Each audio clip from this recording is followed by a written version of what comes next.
Hey everyone, and welcome to this latest edition of the Digital Project Manager podcast. So today with me I have Natalie, and I'm very excited to do the first of our podcasts that we're going to be doing, where we're going to be talking to the people who've actually written some of the content and the articles on the site. And Natalie just recently published an article with us on the Digital Project Manager about project management hacks, and everybody loves hacks. We published an article a while ago about Slack hacks that was massively popular, and but Natalie has created a list of 10 different hacks that she's been kind of using over the years as a digital project manager, and they range from the very practical to perhaps the more philosophical and more just around how we approach project management. But we're going to discuss that today. But first, let me allow Natalie to introduce herself. Natalie, why don't you just give us a bit of an overview on who you are and the kind of projects you do and all about you. Sure, thank you. It's great to be here. I'm a freelance digital project manager. I mostly work remotely with smaller to medium-sized firms, typically web design and development, sometimes apps. And I work with teams to help them, achieve success on their projects. I work with project clients, and I also consult on operational processes and making your remote team even better. Cool. And so do you want to just give us a quick overview on perhaps some of the projects you've been working on recently, if you can talk about those. What kind of projects, what kind of digital project management do you do? Is it more strategic, or is it campaign stuff, marketing campaigns or site builds? What kind of flavor of DPM is it? It's more usually site builds or deeper web development, things like that. Right now I'm working on two active projects. One is a small elementary school, a private school, and they're upgrading a lot of their back-end systems, so how they classify and sort students, things like that. And I'm overseeing the project management, the development work, and rebuilding an integration that pulls all of that student data from existing systems and puts it into a pretty custom solution of a website where teachers can log in and see their students, and parents can also log in and see their students' progress throughout the year. I'm also working on sort of a straightforward website design and rebuild, or a build in general, for a small startup based out of San Francisco, with some exciting products coming along. I don't think that I can talk more about that, but it's one of those typical design development phases, a little strategy thrown in. But it's been a lot of fun so far. Cool. Good stuff. Mm-hmm. So let's deep dive into your 10 hacks. We probably aren't going to go into each one of them in a lot of detail, but first, perhaps give us an overview on how you kind of came up with these, because we've got some that are, like I said, quite executional and practical, and some that seem to kind of be more philosophical about the way that we should PM. So was there any... How did you come to these hacks? I guess it's a mix of seeing what other PMs have done that I've worked with that I think work really well for them, and just experience. A lot of it comes from working remotely, where you have both a little more and a little less control over your surroundings, less control over your team that you work with, more control over your personal environment. And I think as DPMs, we all use a lot of tools and we communicate all the time. That's a huge part of our job. Yeah. And it can be very easy to forget about the details of refining those tools and communications to work well for us, so that we're spending less time on the repetitive, boring stuff and spending more time on what we need to spend time on. Cool. So that's a nice segue into hack number 1, automating your project management tools as much as possible. So can you tell us, you in your article, and if you haven't checked out the article, go to the digitalprojectmanager.com and you'll find the project management hacks article there at the homepage at the moment. But tell us briefly a bit more about the PM tools that you like to use and how you've come to choosing those tools. Sure. I use a variety of tools depending on the company I'm working with. Almost always Slack, Gmail or Google product suites. for project management tools themselves, I've used Basecamp 3 a lot, Trello, and a kind of interesting mix of the two. It's a tool called breeze.pm, but those kinds of typical workflow tools, and a lot of, Slack and Google and those programs. Yeah, cool.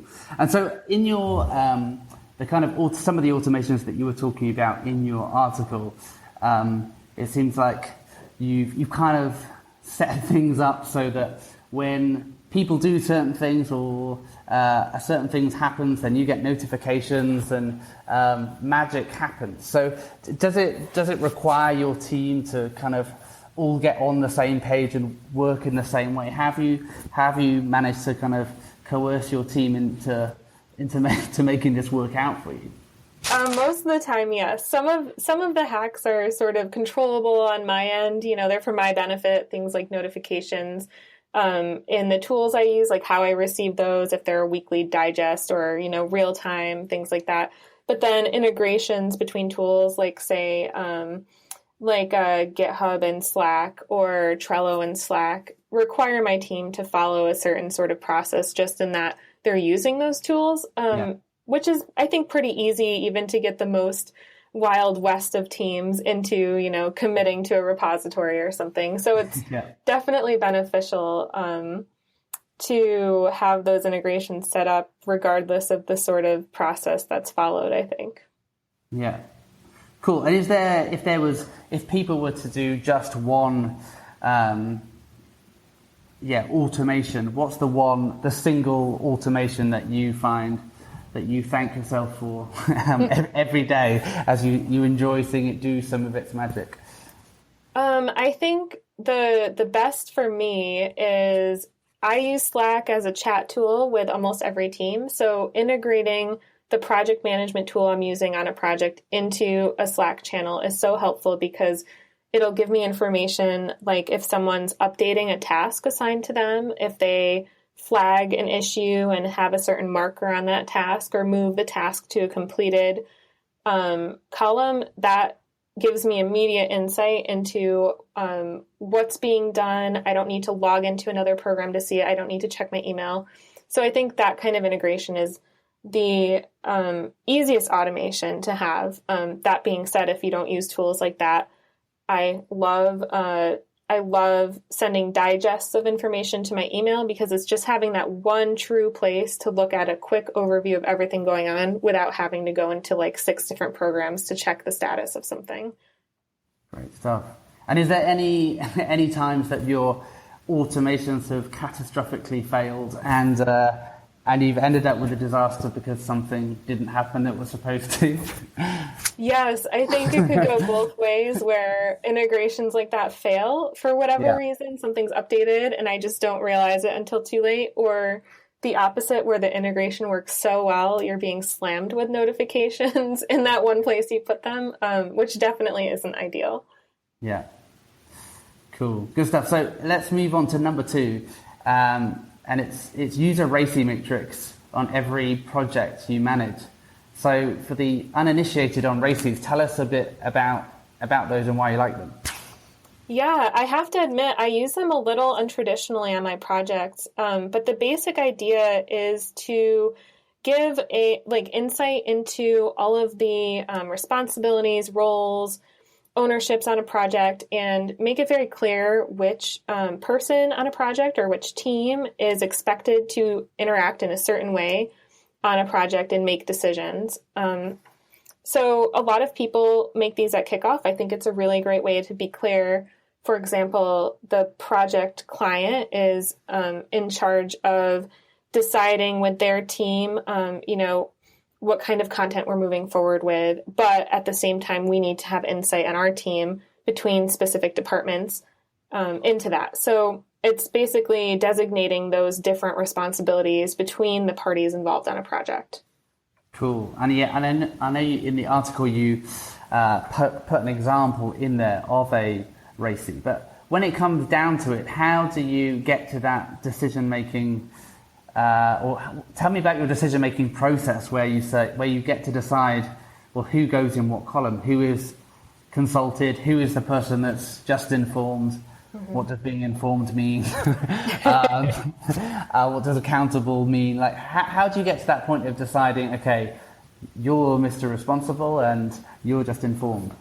I think it's a mix depending on the project. So I will usually go with a precedent or a process for the higher level portions of a project. So going between different phases or milestones. There's usually a typical process in agencies where the client will be involved at a certain point. That design or development will be involved at a certain point. So picking out those high level people involved and kind of going along with what you already know is the process. I think there's a fine line, though, where you need to dictate it as a PM if the project is somewhat complex or has many stakeholders, or also get buy-in if your team is more collaborative and you all decide together, these are the people who are informed, these are the people who are responsible. And then, of course, you can always have overlap. It just is much more useful to designate specifically which person fits in which place.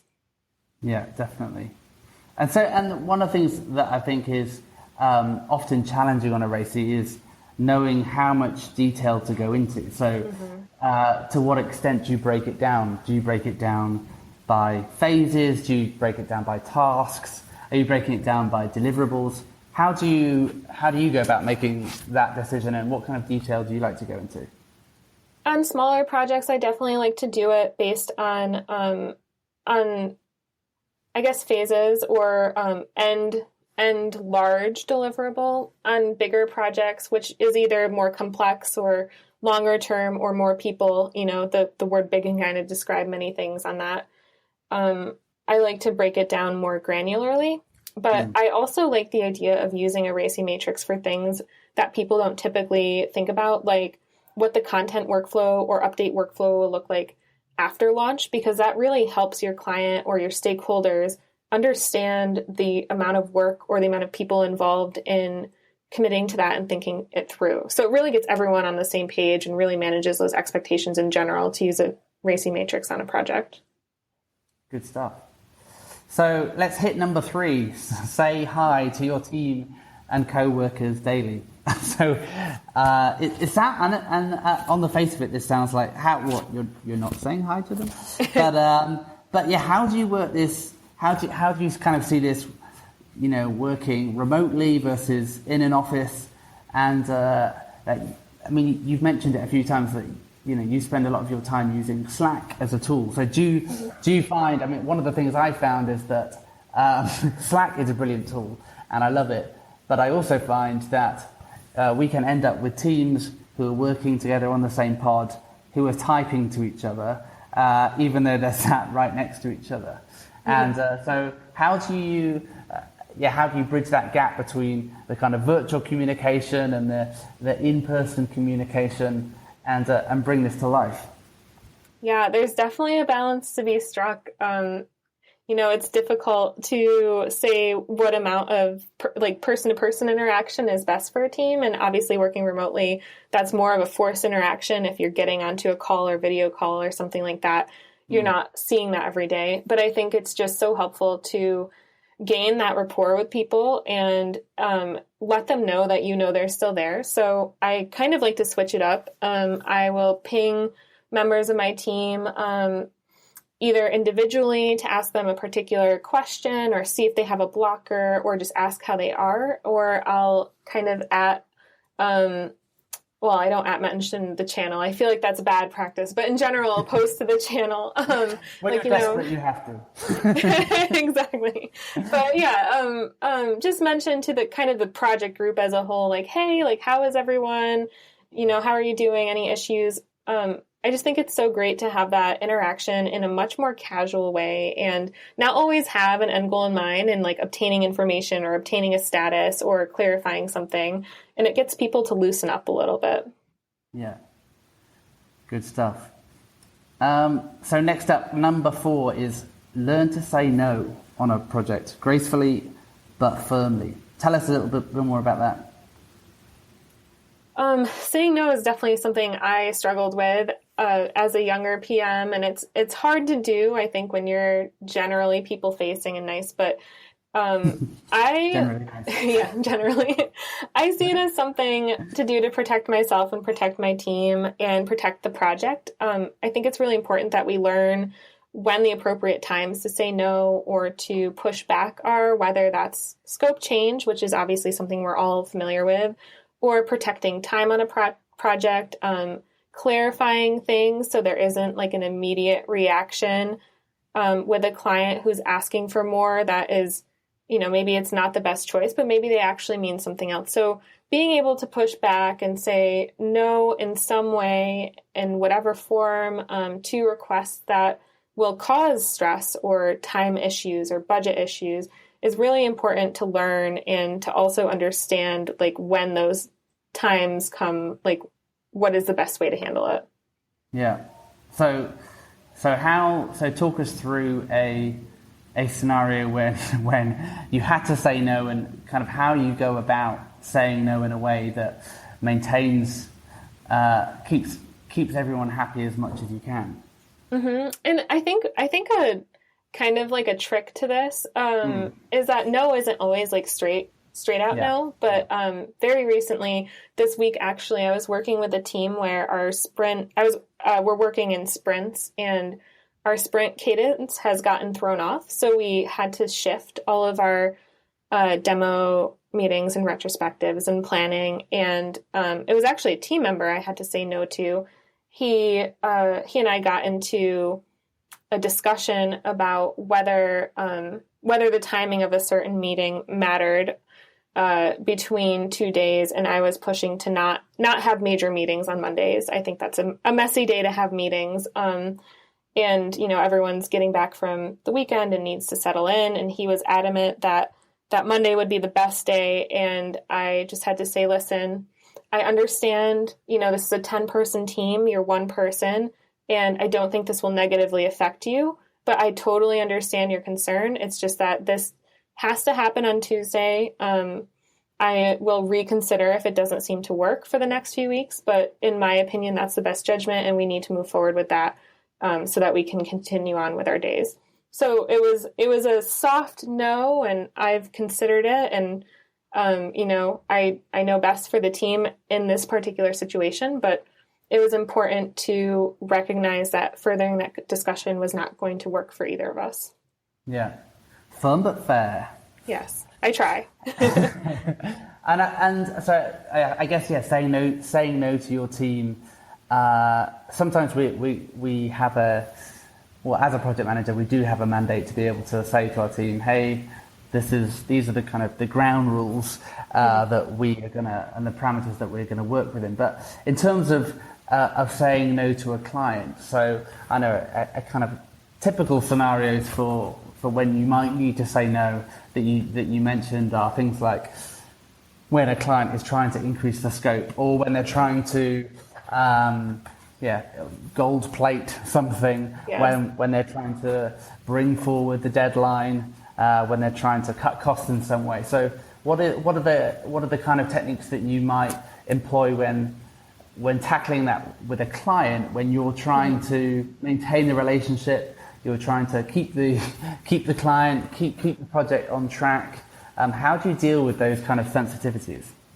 I try really hard to redirect and just understand where they're coming from. So I think I mentioned this too in the article. Education goes a long way. So in the case where they're moving a deadline up, for example, I think it's really important for me to explain not only the trade-offs of moving a deadline up. So for example, the cost might increase significantly, features might be significantly cut, quality might not be the same, and then also pointing out where that line is. So I'm obviously going to say no. I've identified I'm going to say no, explaining why that is. So for example, we cannot move the deadline up that far because it'll compromise the quality. And as a company, we don't work within, we work within a certain amount of quality, and we don't feel that this will fit that well. Or explaining, with all of the things on our plate right now, we need to cut down functionality, but the amount we would need to cut down to reach that deadline will actually make the website non-functional. So we can't hit that. And being fairly firm about that. I don't like to leave a loophole or like a too big of an apology or something where it can be worked out that, oh, if we just do this, we can hit that. So being firm, being educational, but also really understanding the repercussions of that decision. Yeah. Yeah, no, I think it is so important when we are saying no to be really clear that we are saying no. Mm-hmm. I think one of the challenges that we can have sometimes is that we try to tell the client no, but we end up introducing like words like we don't think we will be able to, or we might not be able to hit the deadline, or I'm not sure if we can include that. And then when there's not that clarity of language, and even when there's not that follow-up afterwards where we're saying, just to confirm, we will not be able to hit the deadline that you've right. Requested. So I think that kind of clear language around no is so important, but also that we give options as well. I think we, as much as possible, we want to be empowering our clients, right, to be able to make the right decision themselves, rather than forcing them in a corner and making them feel like, oh, hold on, I lost control. Like, clients want to know that they're in control, so giving them the choice, like, you know, we can go for option A or option B. Option B will take longer and it will cost more money, but the quality will be better, or you'll get what you want. But you've got some options here. I'm not just saying no. There's some options for you, and giving them the feeling that they've got some choice, I think can really help sometimes. Yeah, I totally agree. That's so great. So next up, treating your projects as learning opportunities. What have you been learning recently? I think I talked a little bit about learning more about development, but I've been on a few development-heavy projects, and it's been great to see something I don't fully understand and take the time to ask my team when they have the chance to better explain that to me. And then the benefit of that is I understand it more from a project management perspective, and I can maybe share that with them if there's any overlap that would be interesting to them to learn. Or I can also educate the client a little more when I'm telling them about these things, which I think is always important. And the other thing I really like, and I think this is why I'm drawn to project management, is I get to learn a lot about my clients' businesses and their thinking and their strategies. And it's clear on every project I've worked on, especially since I work on web development projects, that there's so much teaching and learning to do about the web for our clients, and just understanding how they use websites, how they update websites, what their major issues are when they access a website. It's kind of like baked in user experience research, and it's always definitely a learning opportunity in those senses. I think projects are also a good time to try new techniques or new communication patterns, obviously not to an extreme, but in a way to slightly tweak what we've done before and see if that makes a difference too. Yeah. So one of the things you talked about in your article was is retrospectives, and using those as learning opportunities that you build from. So tell me about how you use retrospectives with your team. I think one of the things that I found that can sometimes happen is, yes, like people will go through the process of having a retrospective, but how do you effectuate change as a result of a meeting? Well, I think even just the process of having a retrospective is so healthy for a team.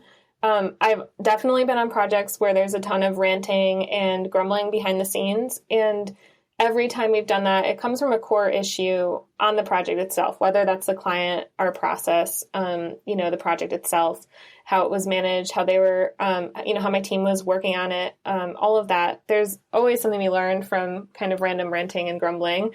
So bringing that into a retrospective where you can not only reflect on the things that were difficult, but you can also reflect on the things that did work is so helpful to put it all out there, because I don't think that's something that typically comes along, at least on the team side of things, naturally on a project. We don't typically say, hey, this process was great. It worked so well for me. And when we do find something not working, I think we tend to do that little grumbling or ranting or like get that frustration pent up in your head. So getting it out there is helpful. I really like documenting sort of the key points and takeaways from all of the things said, like as we're talking. So since I'm remote, I typically will screen share and take notes as we're talking. And, this can be done with a whiteboard in person or something similar. And I really like all agreeing on one or two things to improve moving forward, whether that's on the same project team, if we're working together again, or just having that at an elevated level where we're all aware of it, whether something is officially done from a process or PM or company standpoint or not. It really helps to have that awareness into what that issue is and what we want to improve moving forward. Great stuff. Cool. So next up, taking control of your notifications. I think this is pretty self-explanatory, but this is obviously important enough for you to think that it's worth included. What are the kind of notifications that you find most helpful and least helpful when you're kind of prioritizing? Okay, do I mute this or not? Mm-hmm. I think in general, any kind of unread notification, or like that red badge. I'm on a Mac, so I see those red badges a lot. Those really, for me, stress me out. I always want to clear them out. I want to deal with them, address them, read them. But if I read them, I'll forget about them if I'm not dealing with them right away. So I will mute almost anything that gives me an unread notification that is not directly related to my project or a direct message. So I always leave my direct message notifications on, just because since I'm working so closely with teams who are remote, I think it's really important that they can get a hold of me privately. But yeah, I'll mute anything that is sort of idle chatter or that is from a bot, depending on the tool. Sometimes you can automate that, or sometimes you can change that preference. I will also often apply filters and unread message, filters in Gmail so that I don't always see immediately something that's unread, but like a digest of like what's happened on Basecamp that day. Or if I know it's not from a client, I don't have to look at it and deal with it and delete it right away. So just knowing what my kind of triggers to being reactive are and dealing with that has helped me a lot. Great stuff. Cool. And the next one, which I think is a really interesting one, is educate as much as possible. And we kind of talked earlier about the kind of team education, but tell me a bit about just ways that you find personally you're kind of learning and growing as a digital project manager at the moment that other people might be able to leverage. Yeah, I think when I know when I started, and I know when I've talked to people who were junior, it's always reinforced like to be clear about what you don't know. And I think that's actually one of the points in this article too, is like to be upfront about what you don't know and what you need to check in with your team on. But I don't think it's always looked at as like a personal growth opportunity either. So when I know I don't understand something that my team is working on or talking about, obviously I'm not going to be an expert in everything. And that's why there's a team, a project team. They're the ones doing the work and they know how to do it and they're experts. But if there's something that I am particularly curious about, or for example, that trips me up all the time, I think I use development and DNS and hosting and server things as an example in the article. Yeah. I'm typically the one on the client side describing what we need, like what kind of information we need from the client on that for DNS changes, and also describing to them what the issue is if we do have that kind of issue. So understanding what that looks like in the back end more and what those terms mean and how that all works together was really hugely helpful for me, because it gave me context and a framework to talk about it with the client and was directly relevant to a lot of conversations that I was having. Cool. Any websites or blogs or things that you're reading at the moment that you're finding helpful? I guess I honestly usually Google things, and I love listening to podcasts outside of outside of my particular area of focus. So like design or content strategy podcasts are something I find interesting. There are a lot of front end or back end podcasts out there, and just like tuning in once or twice when I have the time helps me feel more comfortable with like the terminology and understand what's going on a little more too. Yeah, no, I think that is so important, that as digital project managers, as we're trying to lead a project, we're not just managing a project, we're leading it. And in order to lead effectively, we need to know more than just about administering a project. And it's so key that we begin to develop expertise, not to the extent that we can actually execute, although, there's nothing wrong with a cheeky bit of sketch changes every now and again. But it's so important that we understand strategy, UX, design, dev, QA, and the kind of the advancements that are going on in those different disciplines, in order that we can ensure that our team are applying them to our projects, so that we can sound knowledgeable in front of our clients. And it also just gives us this ability to be able to lead our projects much more effectively when we've got a better idea about what people are doing or what they should be doing. So I think that's great. One of the other things, we'll skip to number 10 on your list, which is always know the numbers, which I think is so important. Tell us a bit about the numbers that are important to you on a project. Yeah, of course. I think, so I work with time and material based teams mostly. So pulling time reports is really important. Not just to understand where the budget is going or how many hours are being put into work, but I guess maybe I'm just a bit nosy, but I like to read the descriptions on the time entries too, because I think it'll often show where there might be a blocker, or not even an issue, but maybe more a point of learning or a point of collaboration I wasn't aware of. And it's nice to kind of understand that from the trail kind of left behind, especially since I'm not in an office. Again, I don't always see how people interact. So knowing how people are spending their time, and I do this without malicious intent, not to judge, but more to understand what's going on, obviously to get budget-based numbers too. But I think it really gives you good insight into things, communication and work and things going on a project that you might be able to help in, or you might be able to learn from and help facilitate in the future. So that's really important to me. I regularly check in on the project management tools I'm using to see if other conversations are going on. A lot of times I'll work with tools where the client is invited in. So I just kind of take a brief look to see, if other people are having a conversation, if I need to be involved, and then also to see how many tasks have been completed or might be blocked or stuck if we're working in a task-based manner. I think understanding resourcing for projects, so how many hours people are putting in per week or slotted to put in per week when their vacations are coming up, are important. So these are all kind of numbers based, but they all feed into the larger budget, timeline, velocity kind of numbers coming out of a project and all of the work going in. Yeah, cool. And so there was a comment on your post.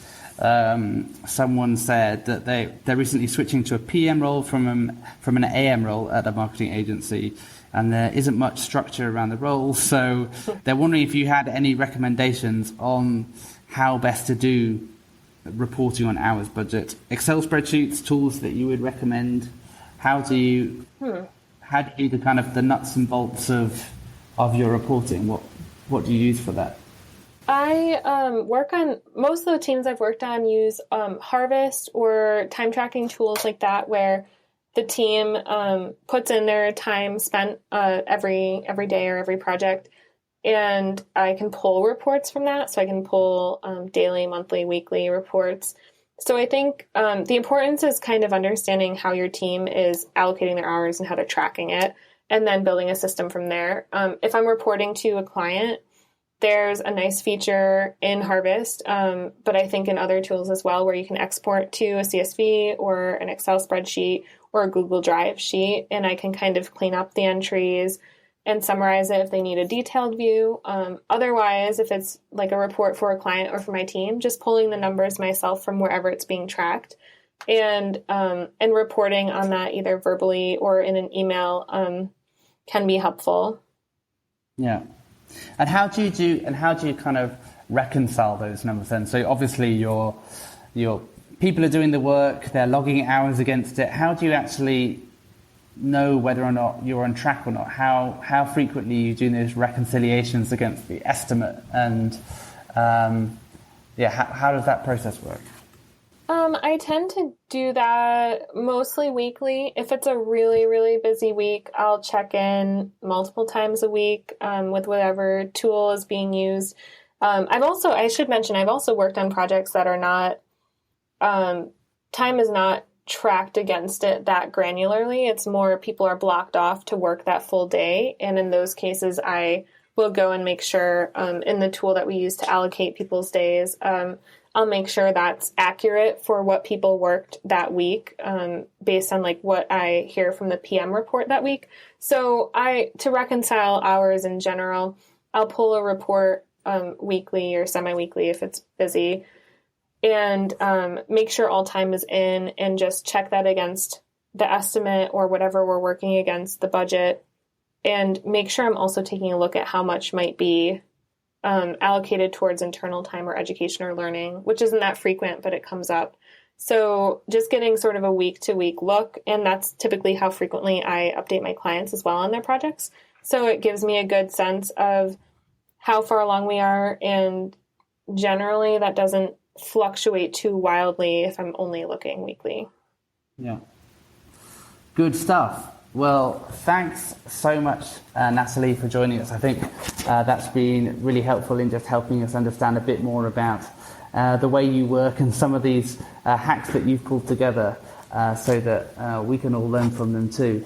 And just to say, if you're listening to the podcast and you'd like to contribute to the conversation, we'd love it if you could share your thoughts as comments on Natalie's post on the digitalprojectmanager.com.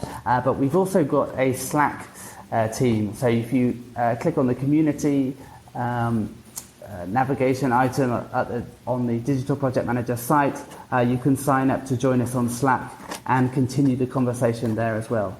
But thanks, Natalie, for joining us, and we look forward to having another podcast again with you soon. So great to have you with us. Thank you so much.